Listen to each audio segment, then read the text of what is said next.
Lake Tahoe looks permanent. 75 feet below that surface, there's a forest.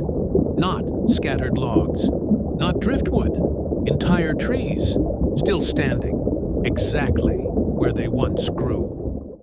Those trees don't fit the history of this lake, because if they really grew where they're standing now, Lake Tahoe used to be something else entirely.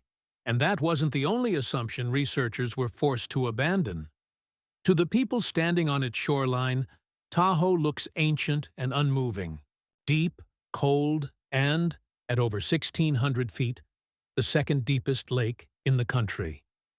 That part is true, but permanence and stillness aren't the same thing. When divers first mapped the trunks in detail, something didn't line up. Trees don't grow in near-freezing, sunless water, which meant this ground was dry once.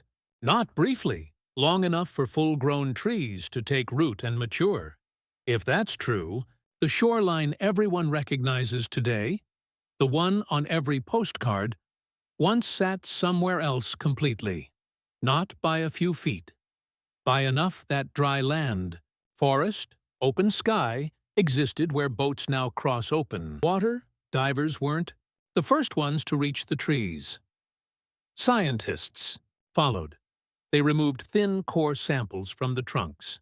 Using dendrochronology, the science of reading tree rings, they reconstructed when the forest had lived, and when it disappeared, tree ring analysis showed the forest had grown and lived roughly 4,000 to 6,000 years ago, before being drowned during a prolonged megadrought. Researchers don't debate whether the forest existed. What they're still piecing together is exactly how quickly the landscape transformed. The evidence pointed to something larger than a drowned forest. At one point in its history, Tahoe wasn't just lower.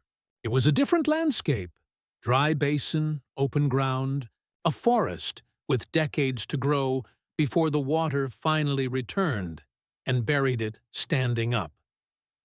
The forest also revealed something else about Lake Tahoe. At those depths, near-freezing temperatures and limited biological activity slowed decomposition dramatically. Search and recovery divers often describe the deep lake bed as a vault. Things that would break down in months anywhere else can stay recognizable for years. It's the same condition that kept the forest standing instead of rotting too. Silt.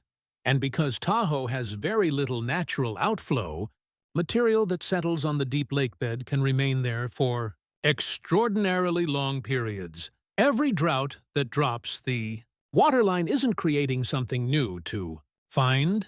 It's letting us see what was already there. An entire forest disappeared beneath this lake without ever changing the shoreline people recognize today. That raises an obvious question. What else has the lake been preserving all this time?